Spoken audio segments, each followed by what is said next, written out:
Hello and welcome to Mint Talk India. Today we are going to study NCERT Class 5th EVS Chapter 2, A Snake Charmer Story. This chapter will be in two parts and this is part 1. So let's start. Children, you must have seen snake charmers in many movies and pictures, and you must have wondered how these people can control the snake, how these people make the snakes to dance. From where do they get these kind of snakes? And aren't they scared to touch the snakes?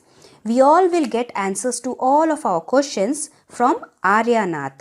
Aryanath, who is a snake charmer, and he is going to tell you his story. Aryanath says he can do something special which he is sure we can't do. And that is playing bean. What is bean? Bean is a musical instrument used by snake charmers to charm snakes. And he is right. We can't play the bean, isn't it? Aryanath has learnt this art from his father and his grandfather. And the group of people to which Aryanath belongs to, they are called Kalbelias. Kalbelias is the name given to community of snake charmers. The group of snake charmers are known as Kalbelias. These people move from village to village and entertain people. Generation after generation, they teach this talent to their children. They play bean and charm the snake. Aryanath says his grandfather Roshan Nathji was a very famous person among his community, and he could easily catch poisonous snakes. Dadaji means grandfather in Hindi. Dadaji says from the time of his grandfather and great-grandfather, they have been saperas. Sapera means snake charmer in Hindi. And they used to carry their snakes in bamboo basket and move from village to village and entertain people. Here you can see the baskets which is used to keep the snakes. These baskets are made up of bamboos. Whenever they used to stop in a village, people used to gather around them, and snake charmers would take out their snakes and make them dance by playing the bean. And people used to get entertained because in those days they did not have TV, mobile, cable, YouTube, etc. just like we all have nowadays. But in those days they used to make people entertain with the help of these kind of shows, animal shows. Snake charmers would also carry tin box with them. And after the snake show, snake charmers used to give medicines to the villagers. Because usually in villages, the hospitals are very far away. So for normal fever, stomach pain or headache, etc., villagers used to take medicines from snake charmers. These medicines were made from plants collected from forests.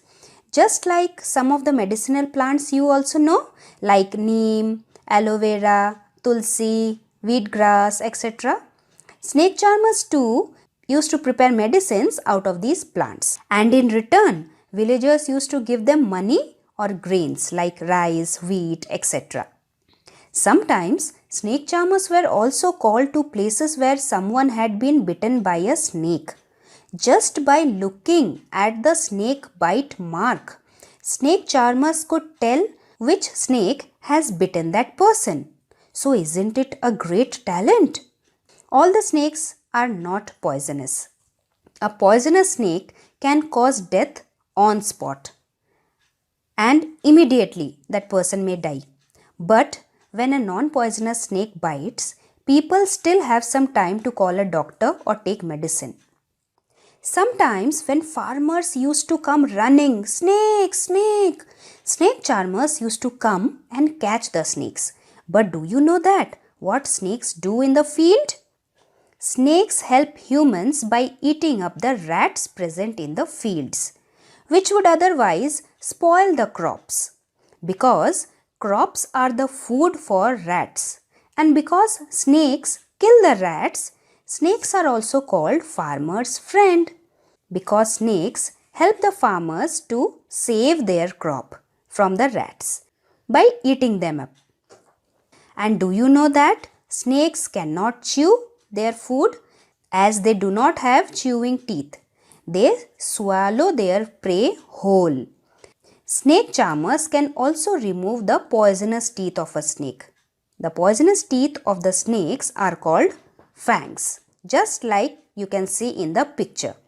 Fangs are hollow teeth. Hollow means having a hole or empty space inside. So fangs are hollow teeth which are connected to a poison gland by a thin tube. Gland means a small bag kind of organ present inside the mouth of a snake where poison is stored. Whenever a snake bites someone, the poison from the gland comes out of the fangs and it is injected into the person's body. So this is how the snake bites and transfers the poison into its prey's body. Aryanath's grandfather also knew how to remove the fangs of snakes and also how to close the tube of the poison gland. After removing the fangs, the snakes no longer remain dangerous and again it can be let free in the forest. So now you have to give answers for these questions and you have to write your own answer. Have you ever seen anyone playing a bean? Have you ever seen a snake? Where? Were you scared? Do you think that all snakes are poisonous? In chapter 1, you have read that snakes do not have ears, which you can see. Can the snake hear the bean or does it dance when the bean moves? What do you think? Snakes can actually feel the vibrations in the air when the sound of the bean comes out. What are vibrations? Vibrations are the movement in the air produced by any kind of sound. To give you an example, just like when you go to any event or function and there are big speakers all around, we feel the movement in the air, no? We can feel the blast of noise. The air is shaking kind of feeling. So that is the vibration produced by the big loudspeakers. So snakes can also feel such vibrations, but with the faintest of sound also they can feel the vibration. That is why they have super sense of touch. Next, Dadaji says that those days were very nice, but now government has made a law that no one can catch or keep any wild animal with them. Snakes are wild animals, so according to government, no one can keep snakes with them, not even snake charmers also. Now, why government has made this law? Because there are some bad people also who catch and kill the snakes and sell their skin at a very high cost. You have already studied about hunters and poachers in chapter 1, isn't it? So, to stop these people, government has made the law that no one will catch wild animals. And if somebody is caught with wild animals, he will be sent to jail. So, because of this law, even snake charmers are also not able to keep snakes with them. Now, it becomes so difficult for them to earn their living. Without snake, how will they entertain people? And anyway, snake charmers never harmed any snake. Snakes were their treasure. Even they used to gift snakes to their daughters when they used to get married. But law is law. Law is same for all people. So Kalbelia people started to dance to entertain people. And their dance is called Kalbelia dance. You can see Kalbelia dance in Rajasthan. Kalbelia dance is the famous folk dance of Rajasthan. The movements in Kalbelia dance is inspired by the movements of a snake. And here you can see the Kalbelias in their traditional dresses performing Kalbelia dance. So, this is how these people entertain people and earn money now. So, here we finish part 1. Rest of the chapter will be done in part 2. So, see you soon. God bless you all. Thanks for watching and do like, share, subscribe our channel Mint Talk India for more upcoming videos.